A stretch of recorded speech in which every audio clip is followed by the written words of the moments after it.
Ini manhaj al-Imam al-Bukhari setelah menuliskan ya keutamaan iman seperti ini. Di Al-Quran digambarkan janji Allah. Jadi dibuka dengan janji dulu.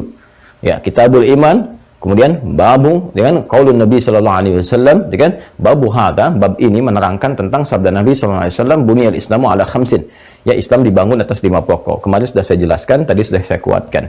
Nah, aspek pokok yang pertama keimanan, dengan yang terekam dalam asyhadu an la ilaha illallah, asyhadu anna muhammadar rasulullah. Ini kalau dicitrakan, dikuatkan pada jiwa kita, maka akan Anda dapatkan janji Allah seperti ini. Maka ayat-ayat ditampilkan.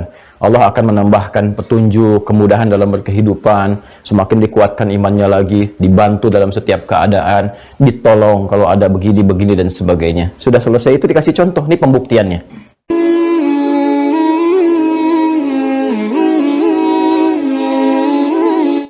Bismillahirrahmanirrahim. Assalamualaikum warahmatullahi wabarakatuh. Alhamdulillahi rabbil alamin. Wassalatu wassalamu ala rasulillahil karimil amin. Nabiyyina Muhammadin wa ala alihi wa sahbihi ajma'in wa ba'd. Faya ahbaballahi wa ahbaba rasulihi sallallahu alaihi wasallam, usi nafsi wa iyyakum bitaqwallahi faqad fazal muttaqun fala tamutunna illa wa antum muslimun. فقال تعالى يا أيها الذين آمنوا اتقوا الله حق تقاته ولا تموتن إلا وأنتم مسلمون. Saudara-saudariku, semoga kita senantiasa dimuliakan, disehatkan dan dirahmati oleh Allah Subhanahu wa taala. Alhamdulillah, kita kembali diberikan kesempatan oleh Allah untuk beraktivitas sesuai dengan ajal yang telah Allah tetapkan. Semoga seluruh aktivitas kita diridhai oleh Allah Subhanahu wa taala, baik yang telah berlalu, tengah berlangsung, ataupun yang kita rencanakan dilakukan di masa depan.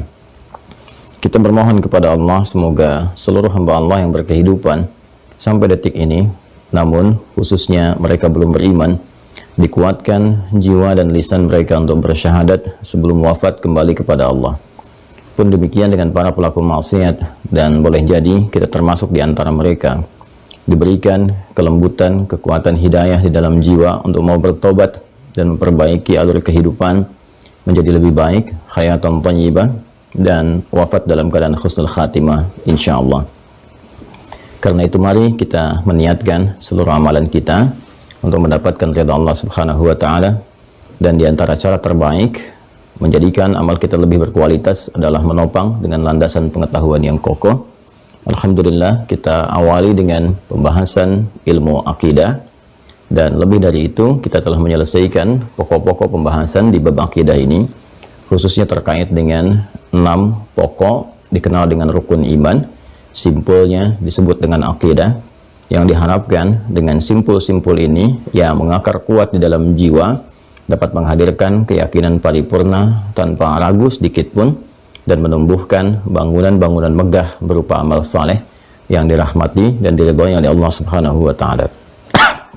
Penjelas dari petunjuk 6 pokok ini terdapat di dalam Al-Qur'an sebagai sumber pokok kita berkehidupan, seperti diuraikan di pertemuan yang lalu. Kemudian Nabi Muhammad SAW ditugaskan oleh Allah untuk menjelaskan kandungan-kandungan pokok-pokok keimanan ini, khususnya pada periode sebelum hijrah yang berkehidupan di Makkah Al-Mukarramah. Demikian ayat-ayat Makkiyah hadir memberikan bimbingan kepada kita, dan saya bermohon maaf sebelumnya karena 2 hari lalu saya mencoba untuk menyampaikan kepada Anda semua akan menuliskan pokok-pokok ayat-ayat itu dan menyampaikannya, namun ada kondisi fisik yang belum berkesesuaian, sehingga insya Allah nanti kalau sudah agak nyaman, mudah-mudahan bisa dituliskan dan disampaikan sesuai dengan apa yang kami telah janjikan. Insya Allah semoga Allah memberikan kemudahan. Kemudian kita juga telah menyampaikan bahwa ayat-ayat dimaksud yang kita berikan contohnya di Juz Amma misalnya, dan kita bersepakat untuk bisa menghafalkannya, menguatkan kepada jiwa dan mengamalkannya minimal dalam sholat kita, dijelaskan oleh Nabi SAW dalam perkataan beliau atau tindakan-tindakan beliau, sifat dan sikap atau segala yang terkait dengan keterangan beliau disebut dengan hadis, yang itu semua kemudian disampaikan, diserap oleh para sahabat, disampaikan kepada para sahabat, diserap oleh mereka, diwariskan kepada generasi setelahnya, dan dikodifikasikan oleh para ulama di masa-masa keemasan Islam menjadi kitab hadis. Dan di kitab hadis inilah kemudian dikumpulkan petunjuk-petunjuk tadi. Kemudian yang paling menarik dilakukan tabwib. Secara tematik diurutkan bab-babnya sesuai dengan aspek kehidupan kita. Di antara para ulama yang concern pada bidang ini adalah Al-Imam Al-Bukhari yang mengurutkan, menghimpun hadis-hadis Nabi Muhammad SAW, kemudian menyajikannya dalam 97 topik. Dan di topik yang kedua ada pembahasan khusus tentang iman, diberikan nama oleh beliau dengan Kitabul Iman. Alhamdulillah di pertemuan yang lalu kita telah menyampaikan pengantar bagian pertama dari Kitabul Iman ini, yaitu tentang bab qaulin Nabi sallallahu alaihi wasallam bunyal islamu ala khamsin. Pembahasan tentang sabda Nabi sallallahu alaihi wasallam bahwa pokok keislaman itu ada 5, seperti telah kita uraikan di pertemuan yang lalu. 5 ini dibagi pada 2 bagian. Yang pertama ada aspek keimanan yang terimplementasikan pada syahadat asyhadu an la ilaha illallah, asyhadu anna muhammadar rasulullah. Kemudian yang kedua adalah syariat atau dikenal dengan amalan, yang juga nampak citranya pada 4 pokok dari mulai salat sampai dengan haji, salat, zakat, puasa, haji, dan segala turunan-turunan yang menjadikan terpancar dari yang pokok yang berhukum wajib ini nanti memiliki pancaran nafilah, jamaknya nawafil, berhukum sunnah. Dan ilmunya disebut dengan fikih. Sedangkan dalam bab iman, ilmunya disebut dengan akidah atau ilmu tauhid, yang menjadikan ikatan iman kita menjadi kuat sehingga mengarahkan segala tindakan, perilaku kita, bahkan perkataan kita menuju kepada ridha Allah yang satu, yang ahad. Alhamdulillah kemarin telah disajikan ayat-ayat Quran yang memberikan gambaran bagaimana kalau kita mampu menguatkan aspek pertama ini, maka Allah akan menguatkan keimanan di dalam jiwa. Sehingga dampaknya dengan iman yang menguat, ditambahkan perlindungan-perlindungan, petunjuk-petunjuk Allah, penguatan pedoman-pedoman berkehidupan yang disebut dengan hudan. Maka kemarin kita bacakan banyak ayat di dalam Al-Quran, silahkan disimak di pertemuan yang lalu. Ada beberapa ayat yang ditampilkan oleh Al-Imam Al-Bukhari, baik itu di surah Al-Fatah, surat Maryam, surah Muhammad, juga yang saya kemarin sempat tambahkan di Quran surah Al-Anfal itu, di ayat yang kedua. Bagaimana Allah menjanjikan bila kita mampu mengikuti pedoman yang dimaksudkan, meningkatkan keimanan, maka Allah tambahkan semakin kuat imannya, dan saat yang bersamaan juga diberikan pendampingan-pendampingan yang menjadikan seluruh aspek kehidupan kita cenderung sukses dan bahagia. Ulaika ada hudam mir rabbihim wa ulaika humul muflihun. Nah, hari ini kita akan mencoba meneruskan untuk memasuki hadis-hadis pokoknya. Hadis-hadis pokok yang memberikan gambaran kepada kita cara kita menguatkan iman. Sebelum sampai ke sana, kita akan melihat dulu. Kalau kemarin sudah kita sampaikan pembuka dalam ayat-ayat Al-Quran, seperti saya tegaskan, Al-Imam Al-Bukhari metodologinya setelah membuka dengan topik, subtopiknya apa, kemudian dari subtopik ini dikuatkan dulu oleh ayat-ayat Al-Quran, lalu masuk kepada hadis-hadisnya. Nah, terkadang kalau dibutuhkan penjelas singkat atau motivasi dari keterangan para sahabat misalnya, atau tokoh-tokoh besar di zamannya, maka beliau cantumkan dengan singkat, setelah itu masuk kepada aspek hadisnya. Nah, ini yang ditampilkan di awal pembukaan Kitabul Iman. Kemarin telah sampai kita pada kesimpulan, kalau imannya telah mengakar kuat dalam jiwa kita, maka akan memancarkan segala tindakan. Ya, bahkan cinta dan bencinya pun itu diarahkan berdasarkan petunjuk berkehidupan yang disampaikan oleh Allah Subhanahu wa taala. Jadi sangat proporsional apa yang harus dicintai, bagaimana cara mencintai, dan bagaimana dengan cinta itu mendapatkan ridha Allah. Saat yang bersamaan juga lawannya benci, apa yang harus dibenci, bagaimana dijauhkan dalam kehidupan, dan bagaimana supaya ridha Allah tetap terjaga dengan menghindarkan segala yang dibenci itu. Jika Allah membencinya, kita pun membencinya. Jika Allah menyukainya, maka kita pun mencintainya. Demikianlah pancaran iman hadir dalam berkehidupan. Nah, sebelum kita sampai kepada hadis yang akan kita coba bacakan, di sini Al-Imam Al-Bukhari memberikan pesan-pesan kuat dulu, ya, baik dari kalangan sahabat khususnya, juga nanti tokoh-tokoh besar di zamannya, termasuk juga kalangan tabi'in nanti, ya. Mari kita bacakan. Bismillahirrahmanirrahim, masih di halaman ke-20 di Sahih Al-Bukhari pada Kitabul Iman, ya. وكتب عمر بن عبد العزيز dan Umar bin Abdul Aziz telah menulis ila Adi bin Adi, kepada seseorang bernama Adi bin Adi, ini kolega beliau. Jadi Umar bin Abdul Aziz ini sangat menarik, ya. Ini termasuk dari keturunan keluarga besar Umar bin Khattab radhiyallahu taala anhu. Ini nasabnya tersambung kepada Umar bin Khattab radhiyallahu taala anhu, dan juga mendapatkan gelar dari kaum muslimin umumnya sebagai khalifah yang kelima. Ya, karena bagaimana beliau berhasil mengeluarkan kurikulum berkehidupan, juga kurikulum kepemimpinan, juga pemerintahan di masa-masa khilafatul Islam, khalifah Islam, ketika memimpin dari Abu Bakar As-Siddiq radhiyallahu taala anhu, kemudian Umar bin Al-Khattab radhiyallahu taala anhu, sampai juga Utsman bin Affan dan Ali bin Abi Thalib radhiyallahu taala anhum jami'an. Nah, itu perjalanan itu semua direkam menjadi sebuah kurikulum. Persis seperti Al-Imam Al-Bukhari merekam itu, mencitrakannya dan mengkodifikasikannya menjadi buku panduan untuk kita saat ini. Nah, dia ada kurikulum-kurikulum itu dibaca, dipelajari. Karena itu Umar bin Abdul Aziz ini terkenal sekali, yang terkenal sebagai ahli Quran, faqih juga, tahu fikih beliau, yang termasuk kalangan ulama, Umar bin Abdul Aziz. Sehingga dengan semua kepakihan beliau itu, yang faqih, ahli Quran juga, mengerti. Jadi ketika ditempatkan dimanapun ahli Quran itu lebih cepat melakukan adaptasi. Penyesuaiannya sangat cepat sekali, penguasaan materinya juga sangat cepat, sehingga ketika beliau kemudian diamanahi menjadi khalifah pada saat itu, ya, pemimpin yang memimpin begitu besarnya ya negara Islam yang menjangkau lapisan-lapisan yang sangat luas, ya karena kurikulumnya sudah terbawa, diwariskan, tahu cara memimpin. Maka beliau memimpin dengan berkeadilan, ya, bagaimana dijaga harta kaum muslimin juga Masya Allah dikelola dengan baik, sehingga sangat jarang didapati pada masa beliau rakyat yang tidak sejahtera. Menjangkau semua kalangan di setiap tempat gitu ya, semua berhasil sampai ada ungkapan gitu ya, saking sulitnya ditemukan di tempat-tempat yang dipimpin oleh orang-orang Islam itu di bawah kepemimpinan beliau, itu sulit didapatkan para mustahik, orang-orang yang berhak menerima zakat. Jadi di daerah ini hampir tidak ada, dipindah ya, sampai didistribusikan ke wilayah-wilayah yang lebih luas lagi, saking sejahteranya. Nah, ternyata kepemimpinan beliau itu bukan sekedar memimpin biasa, tapi kepemimpinan yang didasarkan pada cahaya iman. Ini Al-Imam Al-Bukhari ingin memberikan pesan kepada kita bahwa insan beriman itu kalau imannya benar, dibawa ke profesi apapun pasti akan melahirkan kebaikan. Jadi kan pemimpin besar. Ya, kalau kita sekarang misalnya negara Indonesia, cakupan di Indonesia dengan luas wilayah dan secara geografis juga bentangan-bentangan batasnya ada, terbatas wilayah Indonesia. Nanti tetangga-tetangganya misalnya yang Asia Tenggara, ada Malaysia, ada Brunei Darussalam, ada Filipina, ada Thailand, ya, dan seterusnya. Nah, sekarang kita lihat negara-negara agak melebar ke sana gitu kan, ke Timur Tengah, ya. Taruhlah ada di Teluk misalnya ada Saudi Arabia, ada Qatar, ada Uni Emirat Arab dan sebagainya. Nah, ini yang sekarang jadi negara-negara itu dulu satu kesatuan di bawah Umar bin Khattab.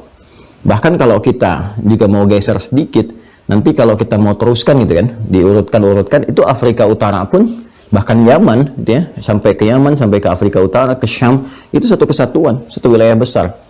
Di Afrika Utara itu dari mulai Mesir, Libya, Tunisia, itu kan, Maroko, Aljazair, sampai nyebrang sedikit ke Sisilia itu, terus ke Siberia, ke sebelah sananya yang sekarang jadi Spanyol, ya, Spanyol, Portugal gitu kan. Kemudian Sisilia dekat yang ke Italia itu masuk wilayah. Ya, waktu itu di gubernurnya Musa bin Nusair, panglima yang paling terkenalnya Tariq bin Ziyad di wilayah Afrika Utara itu. Jadi Afrika Utara itu dulu provinsi, teman-teman sekalian. Provinsi, gubernurnya Musa bin Nusair. Waktu kedatangan utusan dari Andalusia di tempo dulu yang meminta bantuan, itu kan awalnya Suaka, kemudian minta bantuan dari kekejaman Raja Rodrik pada saat itu, diutuslah seorang panglima yang sangat fenomenal dikenal dengan Tariq bin Ziyad.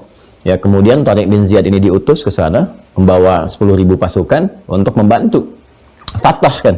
Ya, jadi bukan ingin mengekspansi, tapi atas permintaan rakyat Andalusia dibantu ketika mereka sudah dibebaskan, mau pulang lagi selesai gitu kan. Tapi mereka minta dibantu, ya, disibrah, kemudian dikembangkan, dibawa kemudian pangan-pangan dari negeri Islam itu ke sana. Ya, termasuk apa yang dikenal dengan alfalfa sekarang itu. Ya, qodba, pakan-pakan ternak, sehingga ternak-ternak Andalusia itu kudanya dan sebagainya itu bagus-bagus kualitasnya. Sampai sekarang terkenal kan kuda Spanyol itu. Itu pakannya dulu dari masa-masa keemasan Islam. Ya, dibangun sampai jadi peradaban dan sebagainya, kan, sampai kurang lebih 7 abad ya, 700 tahun. Ya, jadi di situ banyak sampai sekarang masih terlihat jejak-jejak kemegahan-kemegahan pada masa itu. Nah, ini Anda bisa bayangkan ya, dengan cakupan yang sangat luas yang dikelola, diperintah seorang pemimpin besar Muslim. Nah, kita masuk ke masanya yang dituliskan oleh Al-Bukhari, itu Umar bin Abdul Aziz, bagaimana beliau mengelola, itu terkenal sekali. Ya, itu pengelolaan yang sangat adil, berkemajuan, rakyatnya sejahtera, dan saat yang bersamaan, ini pribadi yang sangat sederhana. Kan yang paling populer itu kisahnya begini. Saat beliau sedang ada di istana, ini kan sedang mengerjakan tugas, datang kan saudaranya, ingin bicara. Terus bicaranya ditanya dulu, ini masalah pribadi atau kenegaraan? Kata saudaranya pribadi. Ketika bicara pribadi, dimatikan lampunya gitu. Ya, ditiup lilinnya, dimatikan. Dia heran bertanya, ya kenapa engkau sampai matikan sehingga tidak ada cahaya kita kan untuk berkomunikasi? Nah, apa yang terjadi? Maka kata Umar bin Abdul Aziz, saat engkau tadi ya kan datang ingin mengadu, masih diduga ini masalah urusan negara, artinya negara itu ya rakyat butuh sesuatu kan. Kemudian khalifah merespon itu semua. Tapi ketika engkau nyampaikan ternyata maksud urusan pribadi, ini kan fasilitas negara. Lampu ini fasilitas negara katanya, cahaya fasilitas negara. Hanya saya ada di rumah dinas sekarang ini, yang rumah dinas ini dibayar oleh apa? Oleh zakatnya rakyat. Ya, jizyahnya dari rakyat, ya pajaknya dari rakyat lah kalau bahasa kita sekarang. Jadi nggak boleh hanya difungsikan itu kecuali untuk urusan-urusan dinas saja, negara saja. Jadi nggak boleh pakai fasilitas negara. Sampai lampu itu, bayangkan. Matikan dulu supaya kita bisa ngobrol urusan pribadi. Nah, itu semua sikap seperti itu dan sifat-sifat mulia itu ternyata dasarnya apa? Ditempatkan oleh Al-Imam Al-Bukhari di tempat Kitabul Iman. Dasarnya iman. Jadi iman itu ternyata semakin melambungkan ya jabatan seseorang, bukan sekedar citranya secara material, secara fisikal, tapi juga aura-aura kemuliaannya sampai dikenang di masa-masa yang akan datang. Jadi pemimpin beriman itu walaupun jasadnya sudah dikuburkan, tapi Masya Allah gitu, citranya masih abadi. Aura kebaikannya, kisah-kisah inspiratifnya, sampai sekarang sudah berapa abad lewat masanya Umar bin Abdul Aziz, sampai dengan saat ini. Apalagi kalau ditarik lagi ke belakang, ya siapa yang nggak kenal dengan sirahnya, kisah-kisahnya Ali bin Abi Thalib, Uthman bin Affan, Umar bin Khattab, Abu Bakar As-Siddiq, dan sebagainya. Itu sangat luar biasa. Ya karena itu, seharusnya semua orang-orang yang telah menyatakan dirinya berislam, beriman, menguatkan kembali imannya. Sehingga dibawa kemanapun itu jadi maslahat. Jadi pemimpin-pemimpin yang hebat, pemimpin yang tangguh, gitu kan? Jadi ulama-ulama yang nggak tanggung, ilmunya luas, bijak, bagus, ya. Jadi apalagi misalnya dibawa kemanapun, jadi panglima luar biasa. Nabi itu punya 12.000 sahabat. Dari 12.000 itu ada 38 panglima. Kekuatan satu panglimanya itu bisa mengalahkan Romawi dan Persia. Ya, itu imperium besar, kerajaan Persia luar biasa, imperium Romawi, ya sampai sekarang jejaknya masih terlihat. Ya kalau sekarang misalnya kita citrakan seperti Amerika dan Tiongkok misalnya gitu kan. Nah, itu satu panglima itu udah bisa menaklukkan itu semua. Satu loh. Dan stoknya ada 38. Itu baru era-era di awal-awal pasca kenabian itu. Itu luar biasa. Ada Khalid bin Walid dan seterusnya. Jadi itu yang terekam dalam sejarah. Nah, saya ingin katakan bahwa bagaimana pentingnya dan jeniusnya Al-Imam Al-Bukhari itu memberikan contoh-contoh. Ini loh ayat-ayat yang saya tampilkan dalam Imam Al-Bukhari. Janji Allah nih, kalau seorang beriman, kan, maka akan dikuatkan oleh Allah, ditolong oleh Allah, diberikan petunjuk, pedoman berkehidupan sesuai dengan passionnya masing-masing. Ya, sesuai dengan profesinya, aktivitasnya, jadi apapun dia. Jadi arsitek yang hebat, insinyur yang hebat, ahli pertanian yang handal, dokter juga nggak nanggung, karya-karyanya dahsyat, kan? Dan terjaga keikhlasan, kemuliaan, sederhana, tawadhu, baik, wafat ya wafat juga, gitu. Tapi meninggalkan satu citra yang sangat luar biasa. Ya. Nah ini teman-teman sekalian, beliau menuliskan kepada koleganya Adi bin Adi, Inna lil imani fara'idha wa syara'i'a wa hududan wa sunana. Ya, jadi ini diantara wasiat Umar bin Abdul Aziz. Nah, ini bagus sekali teman-teman sekalian. Bisa ingin katakan sesuatu yang sangat penting sebelum saya tuliskan bahwa Manhaj Al-Imam Al-Bukhari setelah menuliskan ya keutamaan iman seperti ini di Al-Quran digambarkan janji Allah. Jadi dibuka dengan janji dulu.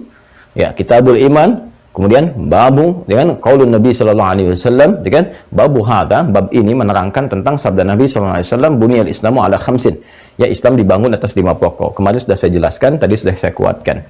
Nah, aspek pokok yang pertama keimanan, dengan yang terekam dalam asyhadu an la ilaha illallah, asyhadu anna muhammadar rasulullah. Ini kalau dicitrakan, dikuatkan pada jiwa kita, maka akan Anda dapatkan janji Allah seperti ini. Maka ayat-ayat ditampilkan. Allah akan menambahkan petunjuk, kemudahan dalam berkehidupan, semakin dikuatkan imannya lagi, dibantu dalam setiap keadaan, ditolong kalau ada begini-begini dan sebagainya. Sudah selesai itu dikasih contoh, ini pembuktiannya. Ya, orang-orang yang telah mengimplementasikan hal-hal ini, kemudian mendapatkan janji Allah. Di antaranya siapa? Disampaikan, kalau kita, ini jeniusnya beliau ya, kalau kita ingin membawa ke masa Nabi, ya orang mungkin sudah pada mengerti semua. Oh iya, dekat dengan Nabi, pantas begini. Jadi tarik masanya, bergeser agak jauh dari masa Nabi, gitu kan, yang tidak berkehidupan bersama Rasulullah, tapi mengambil kurikulum itu, kurikulum iman yang dipancarkan dari penjelasan Rasulullah, khususnya di masa-masa Fatrah Makkiyah itu, ya kan? Dibawa, dikuatkan, dicitrakan di masanya Umar bin Abdul Aziz. Ya, ketika itu di copy paste, dibawa kurikulumnya diterapkan dalam kehidupan, itu pancaran imannya terasa dalam kedudukan. Ya, maka ketika beliau dinilai sebagai pemimpin yang sukses gitu kan, kemudian aura kebaikannya, kemuliaannya, hasil sejahtera dari kepemimpinannya, itu banyak disanjung orang, diapresiasi, tapi apa yang dijawab oleh beliau? Ternyata dikembalikan kepada cahaya iman lagi. Inilah pemimpin mukmin yang sejati itu begitu. Ya, insan beriman yang sejati itu, dia tidak merasakan kelebihan-kelebihan atau hasil-hasil terbaik yang muncul dari perilaku atau sikap dirinya itu sebagai bawaan diri, tidak. Tapi sebagai hasil pancaran iman. Ya, nasrun minallah, gitu kan, wa fathun qarib.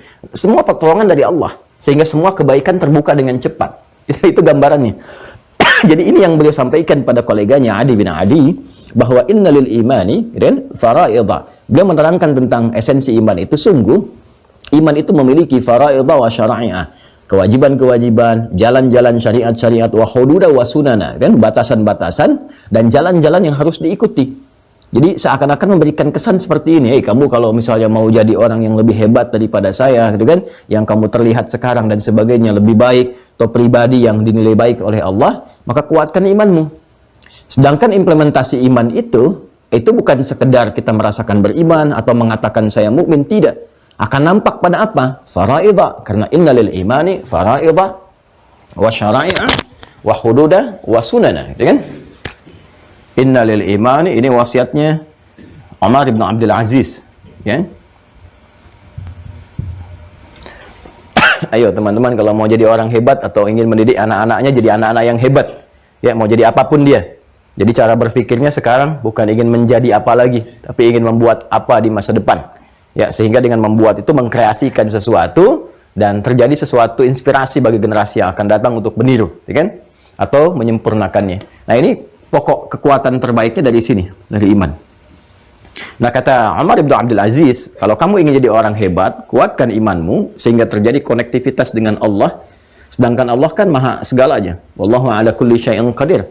Ya, maka orang yang dekat dengan Allah akan dimudahkan kepada akses-akses yang bahkan tersulit, bahkan mustahil pun bagi manusia. Ya, karena tidak ada yang mustahil bagi Allah. Maka beliau terangkan, kalau ingin menguatkan ini, maka ini harus ada penguatan, latihan-latihan terbaik untuk menjaga dan menguatkan. Lewat apa? Innalil imani fara'idha. Ya, ini seperti ini. Fara'idha, jama' dari kata fariidhah.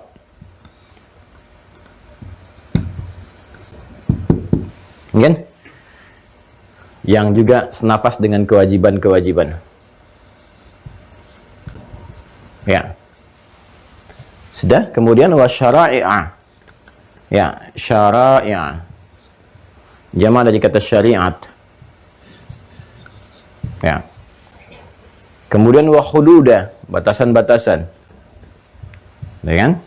Kemudian wa sunana, jalan-jalan yang harus diikuti. Jama' dari kata sunnah. Ya kan? Nah, innalil imani fara'idha, ada kewajiban-kewajiban, syara'i'ah, ibadah-ibadah yang harus dilatih, gitu kan? Kemudian hududa, batas-batas yang harus dijaga. Kalau sudah hudud berarti larangan-larangan, kan? Ya. Kalau ini sudah ke kewajiban, ini sifatnya ke ibadah, gitu kan? Kalau ini sunana, sunnah-sunnah yang diikuti, ya, jalan kehidupan yang diikuti. Ini sudah masuk jalan hidup Nabi, ya, tapak, jejak tapak yang diikuti.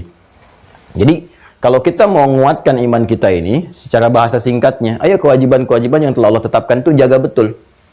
Ya, sempurnakan dengan baik. Kemudian syariat-syariat ibadah-ibadah tingkatkan. Dari mulai yang fardu ke yang sunnah. Kan terkenal sekali. Umar bin Abdul Aziz, ya, bagaimana ibadahnya, bagaimana sholat tahajudnya, bagaimana puasanya, bagaimana kedekatannya dengan Al-Quran. Itu ahli Quran loh beliau itu. Ahli Quran. Ya, penggaliannya terhadap Quran, ya, hafalannya dan sebagainya. Nah, itu tingkatkan dulu. Kalau ini ditingkatkan, nanti akan ada pancaran kuat di cahaya iman. Karena itu ketika Allah menyebutkan ciri mukmin sejati di Quran surah 8 Al-Anfal itu di ayat yang kedua, ya menggunakan adatul hasri, huruf pembatas innama, untuk memberikan sebuah batas yang kuat tentang ciri insan beriman yang sejati. Innamal mu'minuna alladzina idza dzukirallahu wajilat qulubuhum, kan? Wa idza tuliyat 'alaihim ayatuhu zadatuhum imana wa 'ala rabbihim yatawakkalun. Tuh.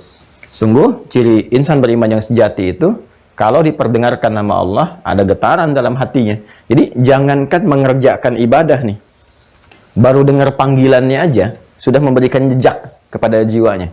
Allahu akbar, boom, ada menghunjam kepada jiwa. Ya Allah sudah dipanggil, gitu kan? Astagfirullahaladzim, kan bangunnya kok pas azan, gitu kan? Nah, ada sesuatu jejak yang sangat kuat kepada jiwa, ya? Atau dia sudah mempersiapkan, sudah tahajud, istighfar, ya, terus dalam zikirnya tiba-tiba azan, Allahu akbar, kesannya beda ke jiwanya. Kesannya beda, ya, ada sesuatu yang sangat meresap ke dalam jiwanya. Dan dahsyatnya wa idza tuliyat 'alaihim ayatuhu, jika dibacakan kepadanya. Jadi jangankan dia yang baca, dengar ayat Quran saja udah lain. Ya, apa yang terjadi? Zadathum imana, bertambah kuat keimanannya. Ya, bertambah kuat, tambah lagi, semakin yakin dengan petunjuk-petunjuk Allah, ya kan?